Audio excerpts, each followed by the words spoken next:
This is Monster Manual MASH. This is the podcast where two guys go through every entry in the Dungeons & Dragons 5th edition Monster Manual, going entry by entry, creature by creature, looking at the text as written, looking at the ideas contained within that text. We look at how Wizards of the Coast is trying to get you to use these monsters in your games. What are the hooks of these monsters? What are they supposed to make you think and feel? Where do they come from? What are they about? What are they wearing? And this is all to help you have a better game and to think better and to look better and to never have something, never be left without anything to say at a party. Yeah. That's the Monster Manual MASH guarantee. You'll be so much fun at parties. You'll have so many monster facts, and if it's not working, you're going to the wrong parties, man. Yeah, take it from us. Yeah. Today, giant, big boys. They're huge. The entry is huge. It is like five or 6 pages, which is one of the biggest. I guess not for. I guess the biggest ones are demons, devils, and dragons. This is like a close second. Yeah, to those ones. Close second in terms of like the amount of like time given to them in the Monster Manual, but also like just their importance in like fantasy settings, you know, their stature, you know. Yeah, you can't really get a fantasy setting without something big in it. Yeah, and it doesn't get bigger than giants. Well, I guess it does, but it's hard to not have them. They're just big people. Yeah, they're the quintessential like just like a big guy. Like it's It's easy to have little people and it's easy to have big people. Those are like two things you're guaranteed to have somewhere in a fantasy setting. Yeah. In this game that we all know and love, Dungeons and Dragons, there are some specifics when we're dealing with giants. Because there are so many giant people, we have to go to great lengths to differentiate all of them. We already talked about the Ettin a while back, which is basically a two-headed giant with its own particular thing going on. We talked about the Cyclops, which is basically a giant with one eye, sometimes a horn, maybe. Yeah. And there are many more to come that are like giants, but these ones are different for the following reasons. So we begin the chapter on giants with the opening paragraph, which I'll read word for word because I kind of like it. Ancient empires once cast long shadows over a world that quaked beneath the giants' feet. In those old days, these towering figures were dragon slayers, dreamers, crafters, and kings, but their kind fell from glory long ago. However, even divided among secluded clans scattered throughout the world, the giants maintain the customs and traditions of old. So they're sort of set up.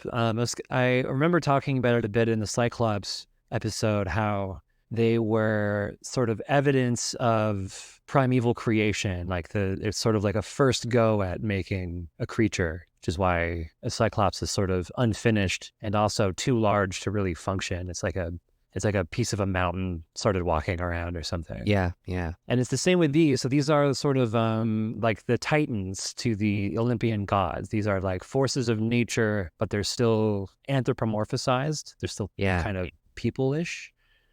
And dragon slayers, dreamers, crafters, and kings, like they can't all be kings, but imagine a whole race of kings. Oh, man. A whole fantasy species of kings. Like that's some mythical stuff. They can't all be actual kings, but they're king quality. Yeah. They all got the warrior poet king vibe, you know? Yeah, they're all like kind of paragons of some sort of primitive idea. Then we get into some general information about them. They're old as legend.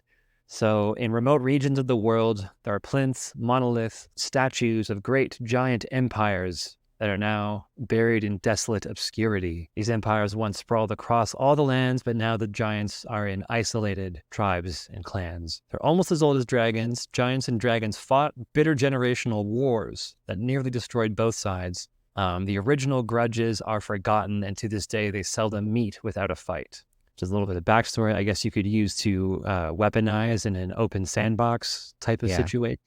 And that's kind of a minor detail that's never really brought up again, but there is some, I think Eastern European giants were explicitly fighters of dragons. That's cool. In old-timey folklore, but There's only so much we can dive into here without it becoming an incredibly long episode. So we have to leave it at that. Moving on to this other piece of kind of unique to D&D lore is the ordning. So each of the races of giants, cloud, fire, frost, hill, stone, and storm, are related by culture and religion and history, and they view one another as kindred, but there is a caste structure. The ordning is a strict hierarchy of individuals within a race, judged by a set of skills or qualities valued by that race. Most giants make it their life's work to excel at these qualities, so you want to be the best you can be, so you can move up the ladder. But there's also a racial hierarchy. Oh no. Fantasy racism. Explicit fantasy racism, accepted fantasy racism, and enforced by like mythical biology. Yeah. So that's for you to deal with, listener. So the way this works is that, for example, the greatest chief of the hill giants is going to be inferior to the least of the stone giants. That's how the ordning works. It isn't even considered evil to disrespect or betray a giant of a lesser type. It's just rude. So you can pretty much do whatever you want. It might be tactless, but no one will really think you did like something wrong. Yeah. And wonderfully, something that we have come to love from these books, the way they organize things. So they spend like half a page talking about this ordning and how the order of it all is so important. And then what order do they present the giants in? Alphabetical. So if you want to know what the ordning is, you have to kind of dig into it. It's like on a single line somewhere, but I believe it is hill, stone, frost, fire, cloud, and then storm at the top. Yeah, in like ascending order of ascending order. Yes. In an ascending ordering. Yes. Yeah. Okay, so now we get into the individual giants. So each one gets a pretty hefty chunk of text.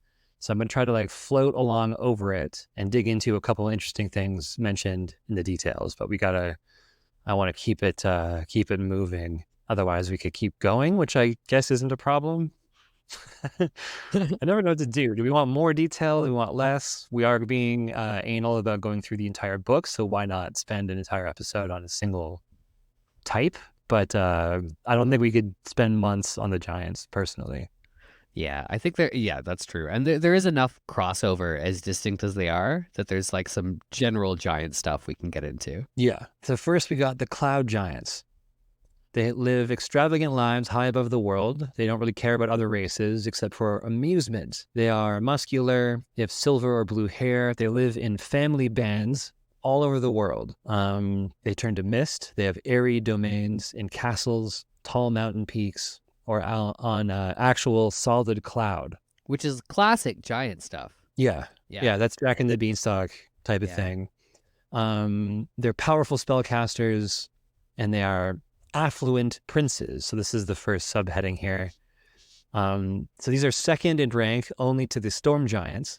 But as we will learn later, storm giants are reclusive and antisocial, whereas cloud giants are socially involved. So they are ordering the lesser giants, organizing the other castes to seek out more wealth and beautiful art to hoard. So they're kind of like, they're just like royalty. They're sort of Olympian gods where they're extremely powerful, but they still have understandably human appetites. Yeah. And they care about, culture and art and stuff. Yeah, they care about showing off at least. I don't know if they like care about making art, but they care about having it, which is sort of how I think we feel about a lot of millionaires and billionaires. Oh, here's an interesting thing I think you would like. They keep extraordinary gardens with giant-sized fruit, and we explicitly have grapes as big as apples. And apples the size of pumpkins. Yeah. I didn't know if you had the book in front of you. I was going to ask you what you thought an apple would be the size of. And then a pumpkin the size of wagons. Yeah. Wagon-sized pumpkin is the cloud giant promise. That's great. I like the sort of power scaling of their garden fruits there. Yeah. It's funny because like it starts with like a grape the size of an apple like that. I don't know why that's not that. Like it would be impressive to see a grape that big. But it was, man, you couldn't believe these grapes. It was the most fantastic thing you've ever seen. It was like something out of they were the size of apples. Like Yeah, it's like a comparing it, feat. I don't know. there's something funny about comparing. Like you take a fruit and you imagine the fruit as big as you can, fantastically big, and it's still only as big as another handheld fruit. Yeah. I think is the thing here. Yeah. Yeah. An apple the size of a pumpkin. Now we're talking. That's yeah. Yeah. Yeah. And then a pumpkin the size of a wagon. Get out of town. And then there's a little Yeah. nod to Jack and the Beanstalk, where errant seeds from these gardens produce tales of cottage-sized produce and magic beans spread to the mortal realm. And they keep griffins, peritons, and wyverns. Like we keep birds. So fun little pets who should probably be free. But Yeah. if they're domesticated, then there's not much you can do. It is also like, I don't know, maybe this is this is a way to characterize the sort of like I don't know, like hoarding and show offiness of the cloud giants, but they literally live in clouds. Like they live in there's nothing but open sky all around them. And so like you could have a flying creature and just like train it to be like a homing pigeon, like just get it to come back. But I'm imagining them having these, in cages and things. Yeah, they're not like companion animals. They're just showing off. Yeah. Because although like in folklore, giants can be friendly and they can be affable or they can be evil and they can be malicious and vindictive. But whatever they are, they tend to be pretty simple. Yeah. So if they're embodying a sort of aspect of nature, in this case, like airiness and haughtiness of the ruling place of clouds above the ground, if they are supposed to be like royalty, then it makes sense that they don't actually have close relationships with the things that they keep. Yeah. The lesser races they deal with. They do have a religion, and there are a bunch of like giant gods, but I don't really know much about them. But it does mention that cloud giants, the evil among them, the evil cloud giants, they like to align with this god Memnor for his self-interest and deceitfulness, and good giants appreciate the same god's intellect and silver-tongued speech, which suggests that even among a race, the race of giants, good or evil, they don't really... there's no like war between good and evil giants. They're all just kind of lumped in together. Yeah. Interesting that it's like they're aligned with different aspects of the same god. Yeah, because it makes it kind of a cohesive culture then, even if individuals within that culture are very opposed to each other. But that kind of makes them, to me, makes them like more of a whole part. Like, what am I trying to say? If they are supposed to be anthropomorphized nature, then it just makes them complete in and of themselves. Like there's no conflict within themselves. Nature contains both good and evil, so to speak. Yeah. Light and darkness, that would make sense from that. Yeah. Individuals in the race, in the ordning, compete by conspicuous wealth hoarding. And they also gamble on matters nominally outside their control, such as the results of a battle between mortals. Interference is considered cheating only if you get caught. Otherwise, it's cleverness, honoring Memnor. So there you have a very Olympian god element. Yeah. So these guys would be sort of like gambling on the affairs of mortals. These are maybe characters that players would approach to help the outcome of a battle, or you try to sway one giant to aid you in order to, you might appeal to like his wager with other gods to like make him sway things in your favor. Oh man, going to a giant casino and just like socially manipulating all of them and using that to affect the outcome of battles and history and everything. Socially engineering, wearing a nice it'd be like Casino Royale, where you go to the giant casino and you have to like saddle up to the roulette table of mortal outcomes. You've got to deal with these giant chips and giant cards. That's always fun. Yeah, just the body humor. Yeah. Next are the fire giants. These are master crafters and organized warriors. They live in volcanoes and their derivatives. They're fire forged, meaning they live near the blistering heat of magma. Traditional smithies hold places of honor in their dwellings, which constantly belch plumes of smoke. They mine coal and they deforest leagues of land for lumber if need be. They are also martial experts because they are taught from birth to embrace a legacy of war. At its cradle, a fire giant baby is sung battle chants. As kids, they hurl rocks at each other over rivers of magma, and then they all later go to a formal giant battle school. So they embody fire through the forge. It's not just like a wildfire or a hearth. It is a forge. They have tempered ferocity, endless discipline and training. Their crafters work through insight and experience instead of writing and handed down knowledge. They are feudal lords, so they take serfs or slaves from conquered humanoids and use them to mine ore, which is kind of funny because they'd be like getting a bunch of like children to go work for you. Like you are so much more capable. Like a fire giant is so much more capable of mining. Yeah. Than you or I would be. And they have skilled artisans, the greatest crafters among the giants. They specialize in engineering, tools of war, smithwork, and smelting. So they represent industrialized war, the kind of control of fire. I think they're related to Vulcan of Roman mythology, who is the forge god. Mm-hmm. And if you're going to anthropomorphize fire, I think it makes sense that it would be this style and not just like a forest fire. Yeah, like it's very much like it's pretty explicit. Like it's the fire of the forge, it's the ability of fire to make things, you know, like stronger and transformation. Yeah. And it's really dangerous and powerful, so you need discipline and focus, you know. Next is the frost giants. I'll read the first paragraph because I like it. Gigantic reavers from the freezing lands beyond civilization, frost giants are fierce, hardy warriors that survive on the spoils of their raids and pillaging. They respect only brute strength and skill in battle, demonstrating both with their scars and the grisly trophies they take from their enemies. They have hearts of ice, no farming, no livestock, only what is captured in raids or hunted across the tundra. They don't cook meat, finding the heat of fresh blood sufficiently warm for their palate. They are reavers of the storm.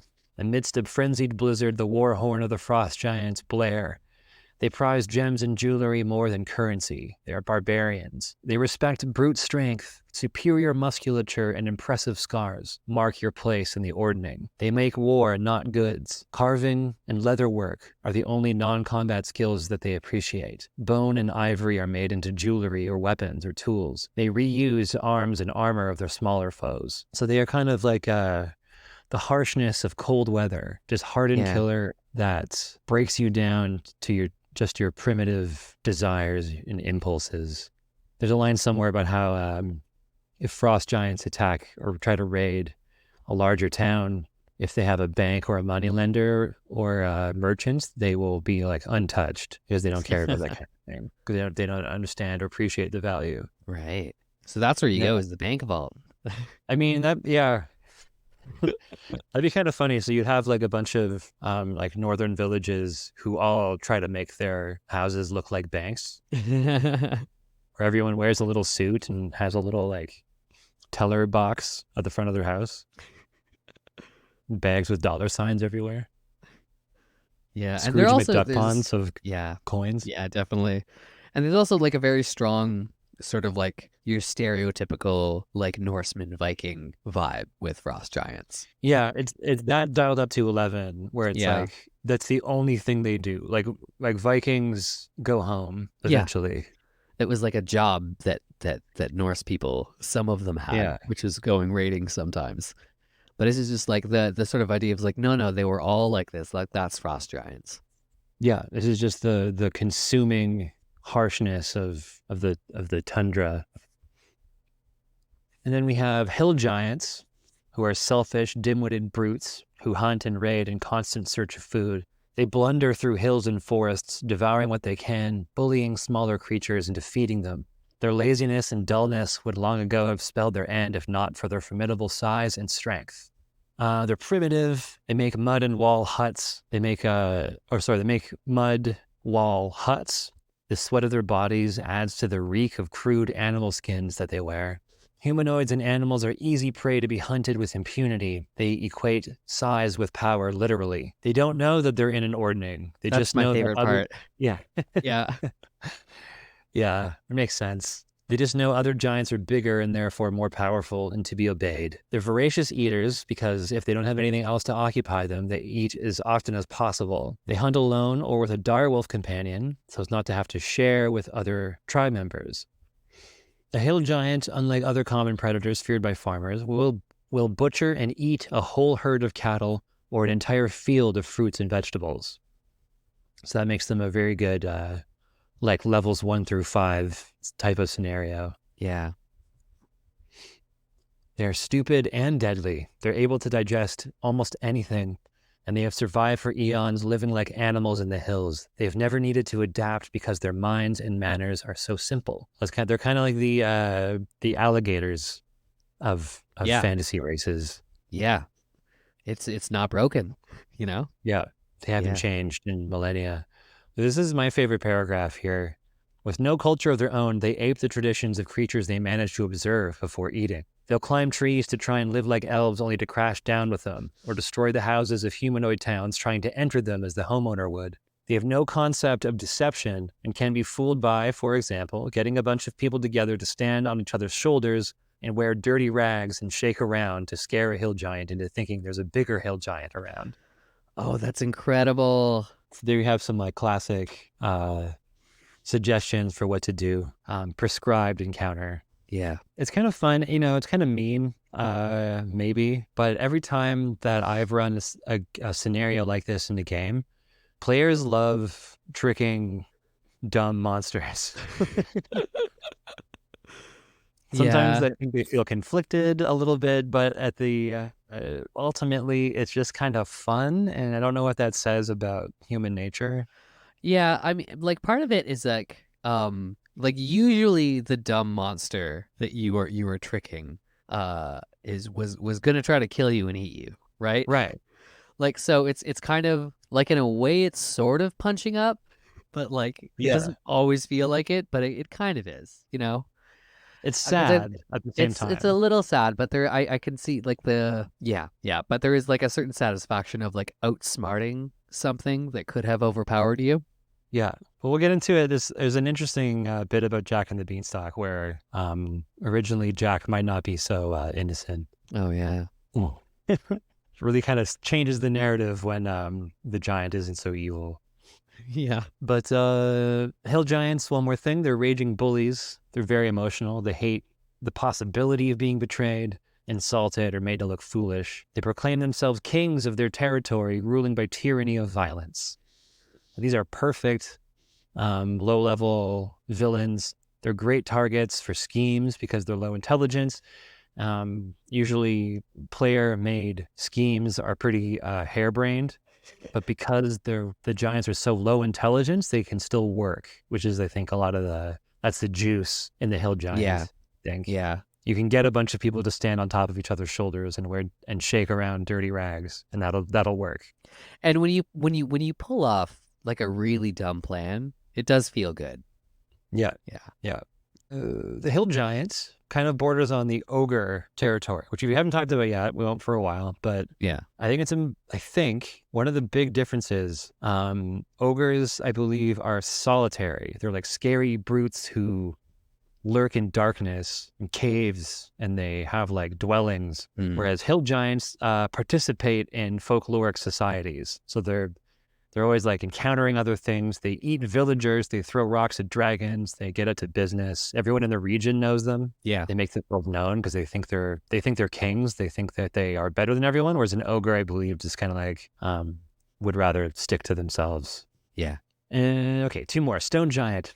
Stone giants are reclusive, quiet, peaceful, as long as they're left alone. Their granite gray skin, gaunt features, and black sunken eyes endow stone giants with stern continence. They are private creatures, hiding their lives and art away from the world. They live in labyrinthine underground networks. They wordlessly chip away at elaborate carvings. They measure time by the dripping of water. Far from chittering baths or the patrols of their cave bear companions are holy places of complete darkness and silence. Stone takes on its most sacred quality in these cavern cathedrals. Their buttresses and columns carved with beauty that shames the legendary stonecraft of the dwarves. To stone giants, artistry is a virtue. They create intricate, sprawling murals and carve elaborate stone sculptures. The best carvers are made leaders and shamans and prophets, believed to be the hands of their god, Scoreus Stone Bones, which is a little... That's a good name. I think Scoreus Stone Bones is like, I know there's...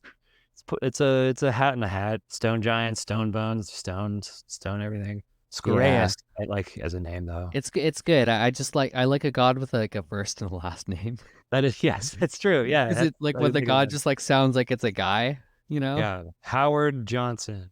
Blessed be his name. Despite their size, they are lithe and graceful. Even in combat, a stone giant strives to hurl boulders with brute strength, but also stunning athleticism and poise. They are dreamers under sky. They regard the world outside their underground homes as a realm of dreams where nothing is entirely true or real. There they behave as you or I might behave in our own dreams, making little account for their actions and never fully trusting what they see or hear. Promises need not be kept, insults made without apology, and murder is of no consequence. I really like that part of it. I like the stone giants a lot. I really like the stone giants. Yeah, that's the dream thing is like so cool because it's so unnerving just to think about. Like not only are they like bigger than me, but they don't. It's almost like they're solipsists. Like they don't really think this is real. So there's no like they're simulationists. Yeah, which is the scariest thing. One of my coworkers said that her little boy, who's like 11 or 12, was talking about the simulation, like he believed it. I was just like, I was trying to warn her without fully letting on how deeply concerned I was. Yeah.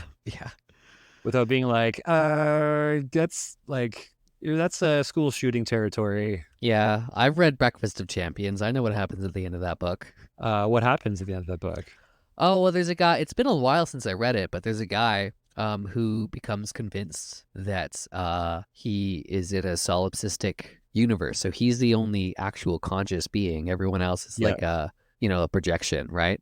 And just kind of goes on a rampage at the end because he can't be convinced out of it. That's part of it. I might be misremembering it. It's been a while since I read it, but yeah, that's like a major plot point is like a guy just slowly over time becomes convinced that nothing else is real but him. Yeah, I mean, I guess which is different than thinking that you're dreaming, but yeah. Yeah, but it means it still gives you the kind of impunity to behave however you want. Like anyone who's played a video game, maybe not everyone, but I think it's a fairly common behavior to, if it's a role-playing game where there are NPCs hanging around or friendly characters, you will pause the game, you will save it, and then you will just go on a murderous rampage. Yeah. Just to see if you can break the game. Who among us hasn't killed everyone in Whiterun? Just to see what would happen. Just to see if you could. Yeah. Just running amok in Vivek. Oh, taking on everyone, all including those orb meters. Yeah. Yeah. We're watching you, scum. I love those guys. Yeah, me too. That was a good town guard. Just gold masks. They hate you. Yeah, I made my character dress up like them the first time I played. They try to kill you if you dress as them. Yeah. Yeah. Worth it. Yeah. So that's the kind of thing like a stone giant, would get up to. Just yeah, exactly. Stone giants are the worst kind of solipsistic player of the video game. Yeah. Although I don't think they would be so like wantonly murderous because they don't seem to have that kind of temperament. But they might just kind of like check it out. They might just mess around. They're artistic, so they might have kind of inscrutable motivations to do things. And a good mission for some PCs could be to like guide a stone giant back to its home. Yeah. So it stops like trying to get come up with artistic ideas in what he thinks is a dreamland. Just like murdering sheep and like rearranging their bodies or something. Get back into your hole in the ground in the dark and carve things. Stay out of the surface. Which is also wild because like that's I don't know everything about stone giant because like they're at their least threatening, they're underground in the dark by themselves carving stones. You know, like Yeah, there's something they're not about that bothering anyone. too. Yeah, And they're interesting. What are they thinking about?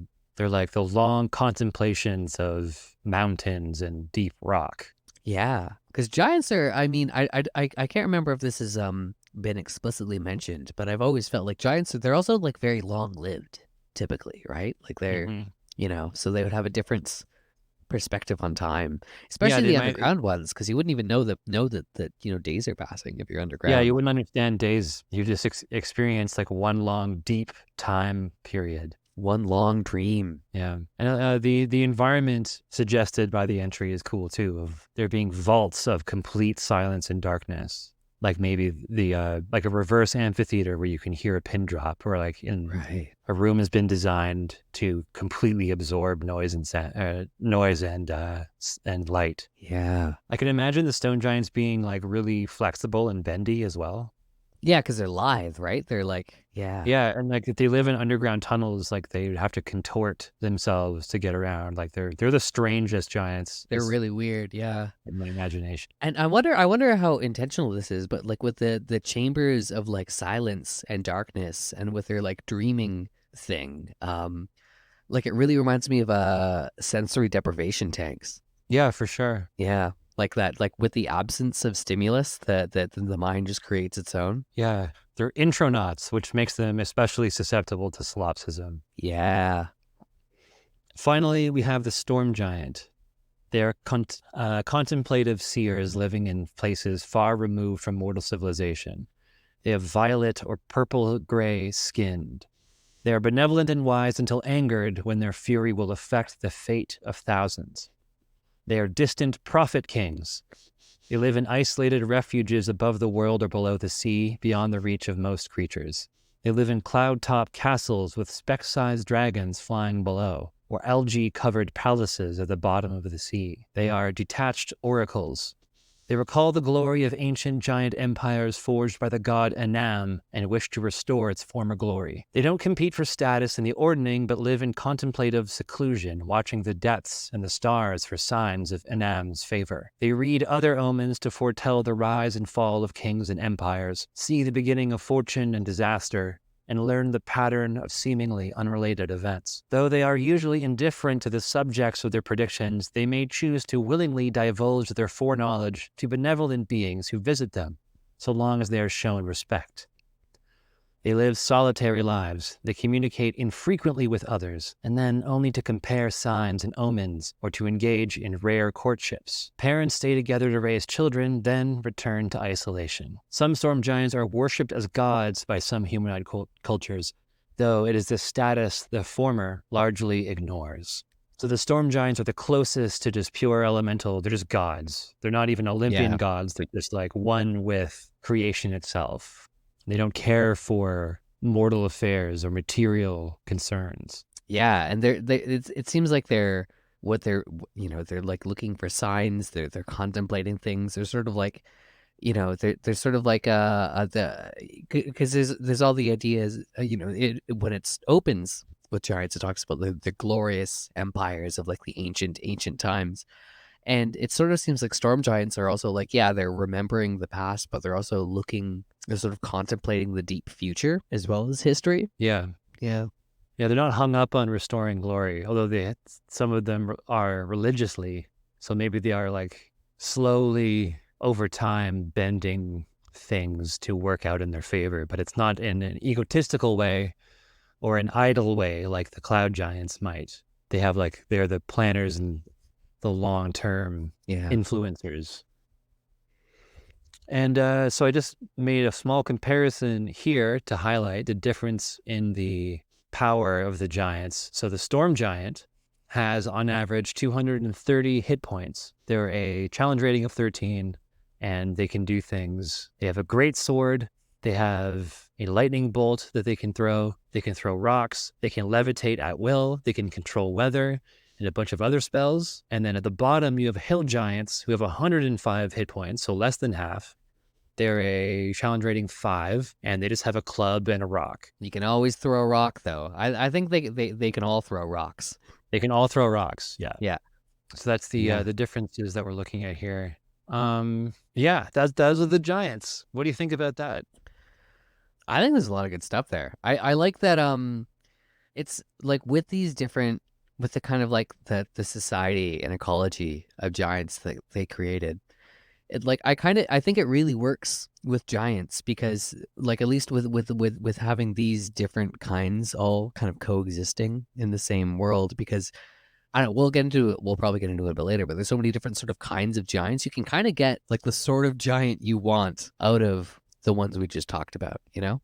Yeah, you have like affable social giants and the cloud giants, or you can have it just be a terrible raider like the frost giants, like all the pretty well any type you would see in folklore or in a movie or whatever is represented somewhere in this scale, somewhere in this spectrum. Yeah. Though I guess like I don't know that there are some like it begs some questions to me. Like I'm trying to imagine through the ordning, you know, like how I don't know, some kind of request or order or command could get passed down the chain, like throughout, like how would it sort of evolve through the interpretation of these different giants if like the same idea kind of like went from the top, went from storm giants all the way through the ordning down to the hill giants somehow. Like or like a call to organize somehow. Yeah, like if a storm giant for whatever reason like needed to have something done, because next up is like cloud giants. The storm giant is like, okay, my cloud giant brethren, I need you to find a thing. And then the cloud giant's like, well, I'm going to delegate this too. So then they keep kicking it down. Yeah. And like I'm wondering like how much interaction between the kinds of giants actually happens for it to be necessary to have like this like chain of hierarchy. Yeah, how does it work exactly? Yeah, yeah. Because I'm having a hard time imagining like storm giants. I guess it's pretty explicit that they don't care that much about hill giants, but like being more concerned with hill giants than like a noble small folk. You know what I mean? Yeah. Or concerned with them at all. I don't know. Yeah, like how do they actually interact, these interspecies meetings? And is it taken as like, are cloud giants like happy to help, or are they like eager to just delegate and twist their orders into something that benefits them? Yeah. And eventually each cast in the ordning kicks the request further down the ladder until you have a hill giant who's just being like browbeaten into fulfilling some sort of prophecy that it doesn't understand. And it doesn't get done because somebody puts on a giant trench coat and shakes around. Yeah. And this is how the giant empire fell. Yeah. They kept delegating.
History D&D.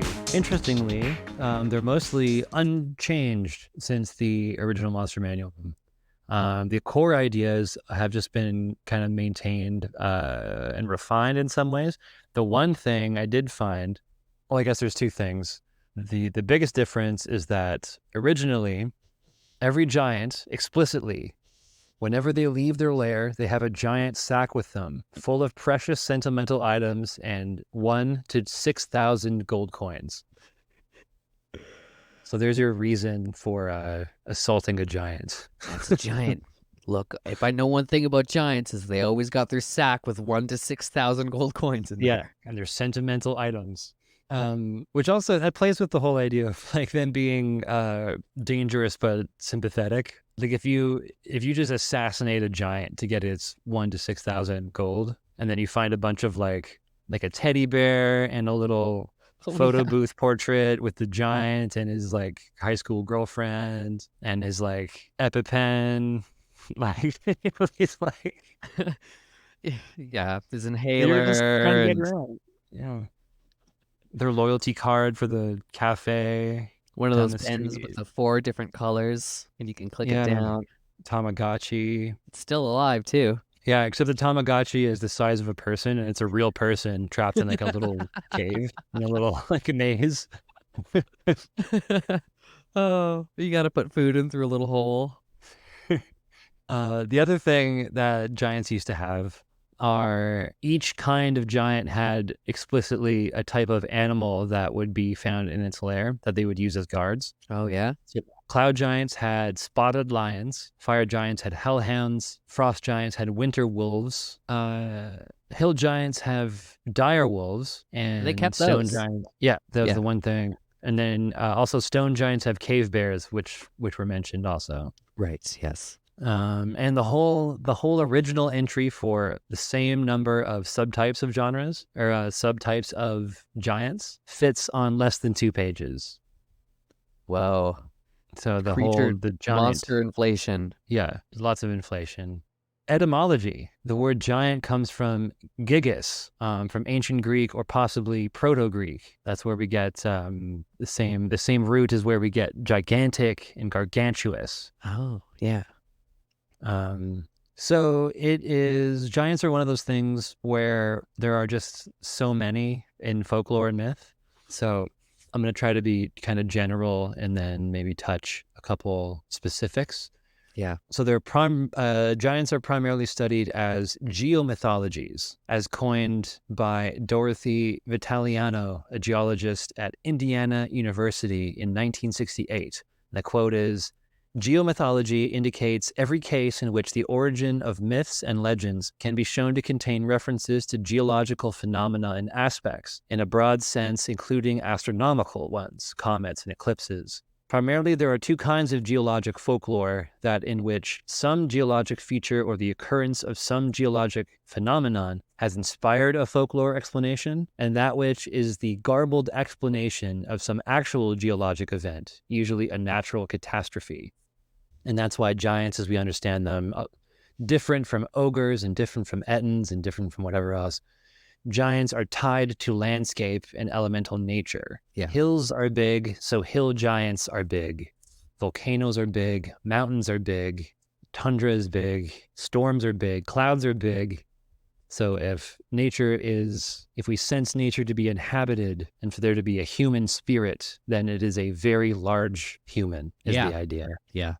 The author Claudine Cohen, in her 22 book, The Fate of the Mammoth, argued that the history of human interaction with fossil bones of prehistoric megafauna was heavily influenced by giant lore. The proto-scientific study of giants appears in several phases of human history. Herodotus reported that the remains of Orestes, Pliny, our old friend Pliny from various other monster entries, described a giant skeleton evolution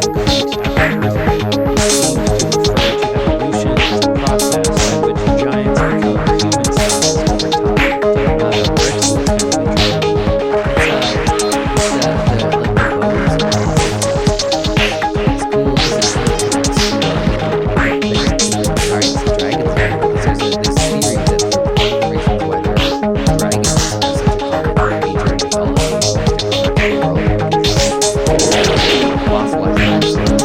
Well, this was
so big. They were huge. Yeah. Yeah. It was so hard to fight them and win, but we did. Even though they were huge, they were so big. So there's a lot of that in the Bible. Yeah. Well, that's always when you're telling a story about a fight you got in. You always want to It's play the up how fisherman's big the lie. other guy It's the was, fisherman's right? lie. Yeah. Like how we don't know how big Goliath was, like assuming Goliath existed. There's this whole thing. The Bible tells of David and the Philistine Goliath. Goliath is often portrayed as a giant in retellings of the biblical narrative, although he appears to be significantly smaller than other giants, biblical or otherwise. Yeah. The Masoretic text version of the Book of Samuel, which is a thing I don't know what that is, but I believe that is some sort of, let's look this up, is the authoritative Hebrew and Aramaic text of the 24 books of the Hebrew Bible in Rabbinic Judaism. So it's some deep Judaism stuff. Yeah. So this book gives Goliath's height as 6 cubits and 1 span, which is somewhere between 10 foot 3 inches and 12 feet 2 inches.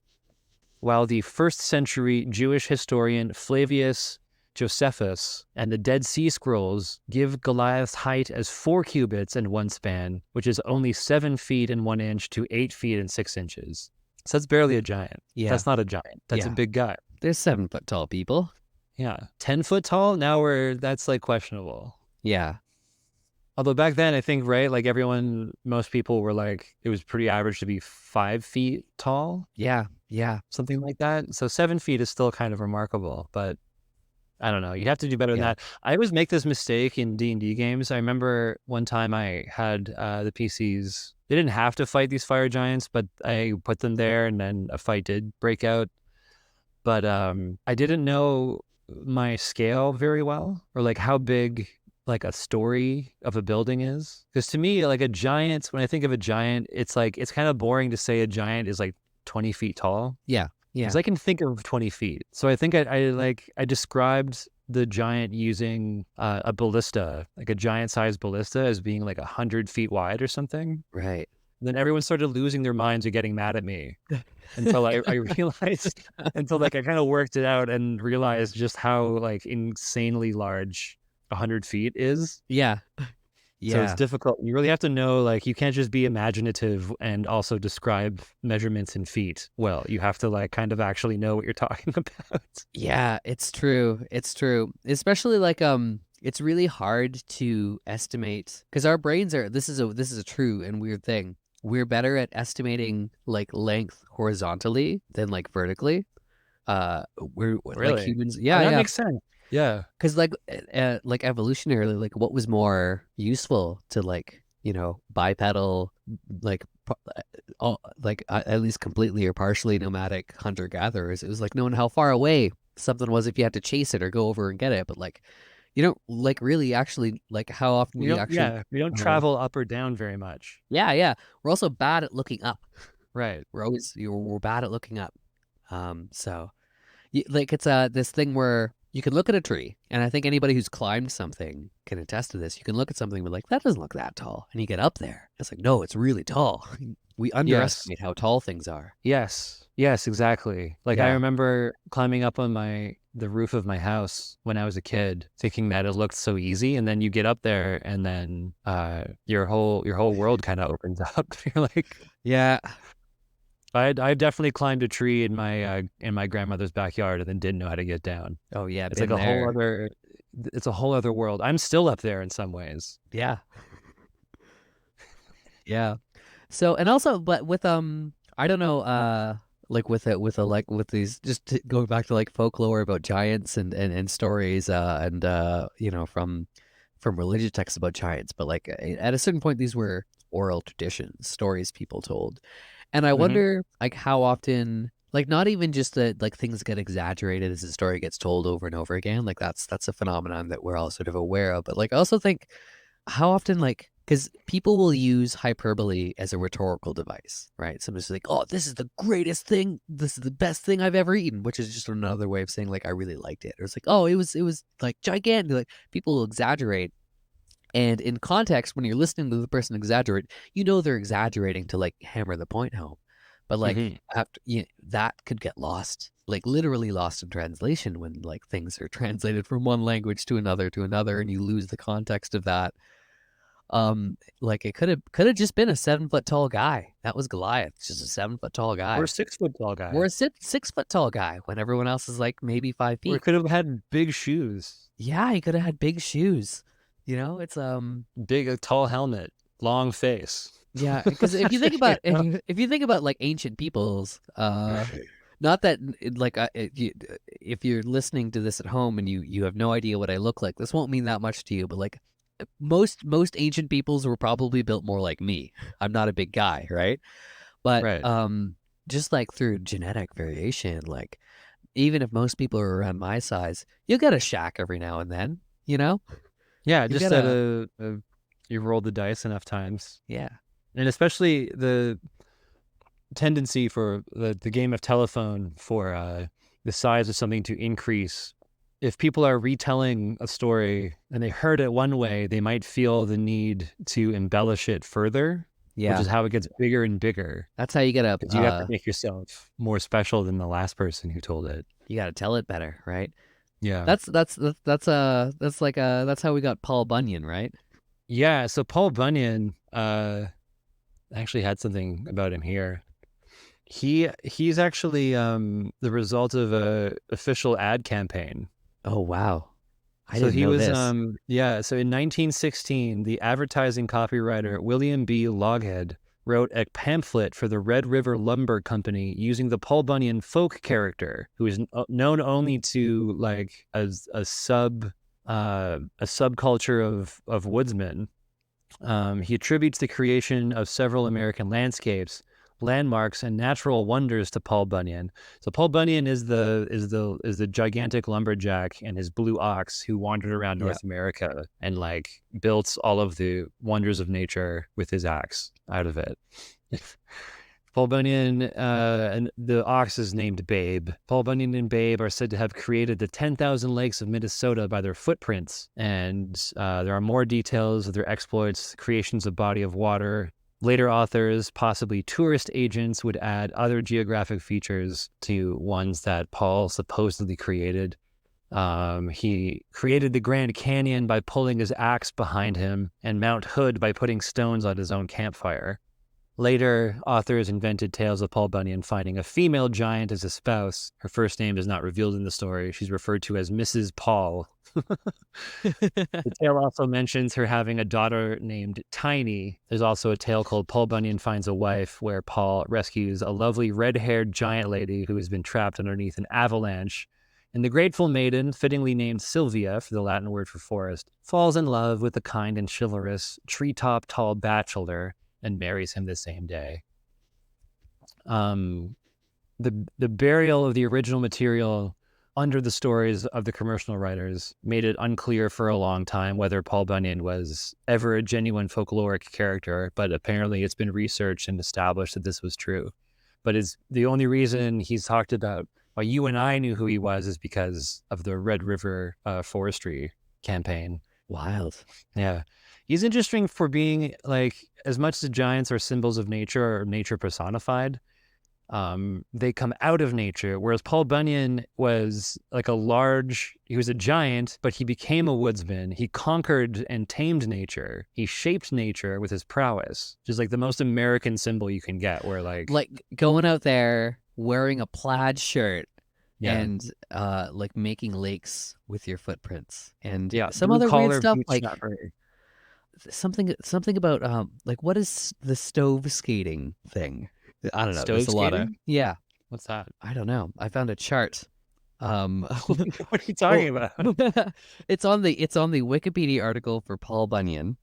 Uh-huh. And under the which I think is it like what you were just talking about, like it being like whether or not it's a real folklore thing, but there's Yeah. a subheading here, debated authenticity. Okay. Yeah. And in here Oh yeah, there it is. yeah. So I guess these are different because you got stove skating, pea soup lake, giant camp, Mhm. gigantism, winter of the blue snow, blue ox, logging the Dakotas, creating so yeah, we don't need to keep Yeah.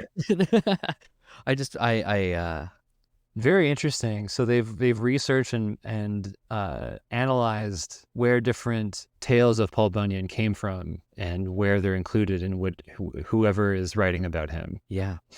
It's just like people are very good at this. There's a whole research school. We've talked about it a little bit, I think, in the genie episode, but where I was first introduced to this idea. But it comes up in the Jack and the Beanstalk tale, where the sort of germ of the idea follows an archetype which was established more than 5 millennia ago, which folklorists classify as ATU 328. And ATU is the Arne Thompson Uther Index, which is a catalog system for folklore types, designated the boy who stole ogre's treasure. So Jack and the Beanstalk. Jack is a recurring stock and English hero belonging to a set of tales called Jack Tales. In this one, Jack, probably the most famous one, a poor country boy trades the family cow for a handful of magic beans, which grow into a massive, towering beanstalk reaching up into the clouds. Jack climbs the beanstalk and finds himself in the castle of an unfriendly giant. The giant senses Jack's presence and cries, "Fee, fi, fo, fum, I smell the blood of an Englishman. Be he alive or be he dead, I'll grind his bones to make my bread." Then, finally, outwitting the giant, Jack is able to retrieve many goods once stolen from his family, including a bag of gold, an enchanted goose that lays golden eggs, and a magic golden harp that plays and sings by itself. He then escapes by chopping down the beanstalk, and the giant who is pursuing him falls to his death, and Jack and his family prosper. So this is like the morality of this story depends on a few different versions. And I think the way I remember it is that it's like Jack was villainized. His family disputed his decision to sell their family cow for a handful of magic beans, like he'd been duped. Yeah. But then it actually ends up working, is sort of a story about taking chances, about making investments, risk-taking, buying NFTs maybe. Yeah. It always seemed weird to me because that interpretation of it, the moral seemed to be like, no. When somebody spends all of your money on something you think is stupid, just give it some time. Yeah. Yeah. But some other versions that are a little, they try to be a little simpler, even though I think that is like the main point of it. The original story, which I couldn't find an exact retelling of, but apparently the original story portrays a hero gaining the sympathy, a hero in quotes, keep in mind, the hero gaining the sympathy of a man's wife, hiding in his house, robbing him, and finally killing him. So in that version, it's actually kind of an inverted morality where Jack is the home invader who seems innocent, gets in the house, steals a bunch of stuff, and then kills the homeowner, the man. Yeah. And then in more moralized version of this, a fairy woman explains to Jack that the giant had robbed and murdered his father, justifying Jack's actions as retribution. You can find this in the as early as 1890 in the Red Fairy book. Other versions give no justification because there was none in the version in previous versions, although there are references and subtle hints making reference to the giant's previous meals of stolen oxen and young children, like bones hanging around in the giant's house, making him kind of subtly dangerous instead of explicit. And other versions have the giant as a more clear villain, terrorizing smaller folk and stealing from them so that Jack becomes a legitimate protagonist. These are more contemporary tales. There's a 1952 film, Abbott and Costello, where the giant is blamed for the poverty at the foot of the beanstalk, and he's been stealing food and wealth, and that the hen who lays golden eggs originally belonged to Jack's family.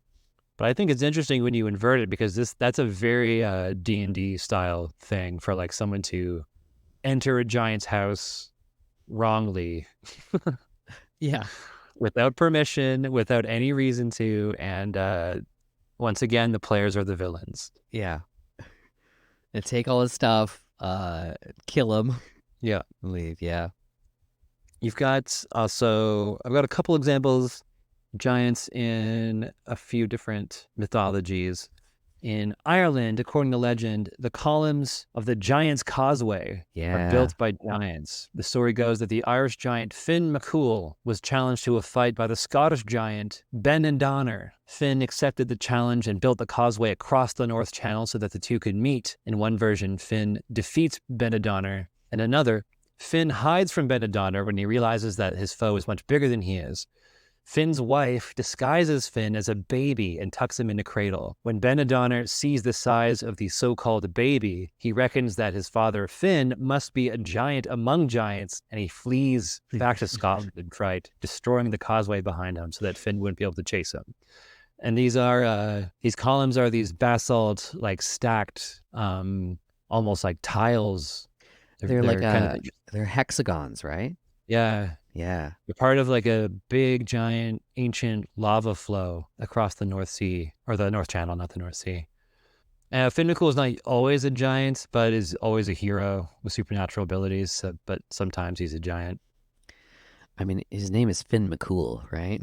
Yeah, exactly. He's got to be. And he's related. Hero. It's all related to the Fomorians, which we talked about before, which are like monstrous people. So sometimes they're giants, and sometimes they're just bad people. And then in Greece, you've got the Gigantes, the children of Uranus and Gaia, where sometimes they had snake-like legs also. They were involved in a conflict with the Olympian gods called the Gigantomachy, when Gaia had them attack Mount Olympus. This battle was eventually settled when the hero Heracles decided to help the Olympians. The Greeks believed that some of these giants lie buried from that time under the earth, and that their tormented quivers resulted in earthquakes and volcanic eruptions. That's another interesting way to have giants, is like have a giant stuck under a mountain and like causing problems to locals on top of the surface, and you have to like free them somehow or like get them unstuck. And then finally, Norse mythology, the Jotnar, related to the English Ettin. They are in opposition to the gods, just like the Greek ones. Although they're translated as giants, they are described mostly roughly human-sized. Some are portrayed as huge, though, as the frost giants. Then there are also fire giants and mountain giants. The Jotnar are the origin of most of various monsters in Norse mythology. And in the eventual Battle of Ragnarok, the giants will storm Asgard and fight the gods until the world is destroyed. Even so, the gods themselves are related to the Jotnar by marriages and descent. And there are also Jotnar such as Aegir, who have good relationships with the gods and bear little difference in status to them. Odin himself is the great-grandson of the Jotnar Ymir. Norse mythology also holds that the entire world of men is created from the flesh of Ymir, a giant of cosmic proportions. So these are sort of like the titans of Greek myth, except in Norse mythology, these giants and gods kind of coexist in a state of constant and ready to boil over rivalry. And then it needs to be said that I think as sort of mentioned before, but explicitly giants are said to have built the remains of and ruins of previous civilizations lost to history, just like people in post-Roman England thought that many of the structures left behind were the works of giants. Yeah. Which gives them even more of a kind of like one with nature quality, because you have these like ruins kind of grown over, full of wonder and mystery. Yeah. And that's definitely what I imagine when I like, I don't know, I love the idea of ruins of like old, giant society, because you have that sort of like, grown over stone sort of thing, but like to have the structures be larger than just like so much larger than would be reasonable, because that's what it would seem like. Make. Yeah, totally. That's what it would seem like to to like a lot of Europeans post the collapse of the Roman Empire, if they weren't like educated and didn't know their history and everything, you would find, like, imagine the Colosseum or something like that. Like, this is bonkers. Yeah. Old aqueducts, things like that. And D&D is filthy with ancient ruins. Love a good ancient ruin. Yeah. And I just had one more story to tell, because I always found this interesting. My brother was really into this story. I'm not sure why in particular he was into it, but it is about the Cardiff giant. So there's a preoccupation with giants in a lot of contemporary religions, especially offshoots of Christianity, Mormonism, Jehovah's Witnesses, because of the Nephilim thing, the whole descended from angels thing. Yeah. So especially in the States where people are particularly enthusiastic about hoaxes and sensationalism, the Cardiff Giant is one of the most famous archaeological hoaxes in American history. It was a 10-foot tall, 3,000-pound petrified man uncovered on October 16th, 1869 by workers digging a well behind the barn of William C. Stubb Newell. His names. In Cardiff, New York. So he covered a giant with a tent and it became an attraction site, which I'm sure he charged money for. And P.T. Barnum, the famous circus wrangler, famous circus haver, made an unauthorized copy, which he kept on display and is still on display in Marvin's Marvelous Mechanical Museum in Farmington Hills, Michigan. So the giant was the creation of a New York tobacconist named George Hull. George Hull was attracted to science and the theory of evolution, but he got into an argument with somebody named Reverend Turk and his supporters at a Methodist revival meeting somehow, particularly concerning Genesis 6:4, which states that there were giants who once lived on Earth. Hull lost the argument because he was in the minority at that gathering, and he was angered by his defeat and the credulity of people. So he wanted to prove how easily he could fool these people with a fake giant. Oh, man. Imagine getting so angry that you lost an argument with a bunch of like religious fundamentalists that you make a 3,000-pound fake. Yeah. So many. And people are still gonna like point to that fake thing, like, no, see. Yeah. That's kind of how like a lot of flat Earth stuff started. Oh, 100%. Yeah. There's a big correlation between there are giant conspiracy theories also. Oh, yeah. I mean, I guess, yeah. I mean, that should go without saying. But like contemporary, there are people who will share pictures of like old buildings. Right. And they're like surely giants and no other explanation. Or like, here's this picture of a really big shoe. Why would somebody make a shoe that big unless there were giants? Yes. Yeah. Do you have a favorite fictional depiction of giants? I'm partial to the rock biter, who is a sort of giant. Yeah. I'm trying to think if I like specifically in the 1989 animated BFG movie. Do you know that one? BFG? The Big Friendly Giant, but the 80s anime, like the Roald Dahl book. BFG. And then there's an 80s adaptation of it. Where I forget the kid's name, but when he gets stolen from his house, I remember this because the weird sort of like not fully human looking, like a more troll like giant, but these giants would somehow sneak around London at night and reach into kids' homes and take them into their like underworld, like volcano world.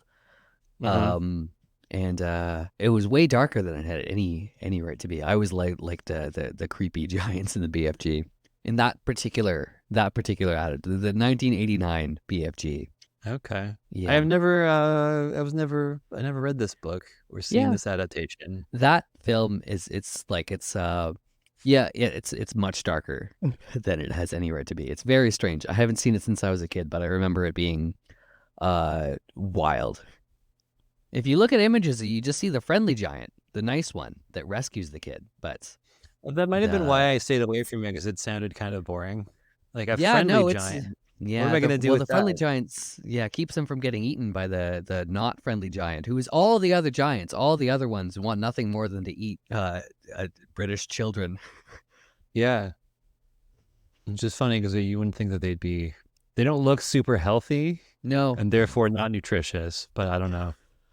But I think what I really liked was the idea that they were also somehow stealthy, like that nobody knew these giants were walking through the streets at night, reaching in through windows. Yeah, that sounds terrifying. Yeah. There's actually, like, I don't often think of giants in the media at large.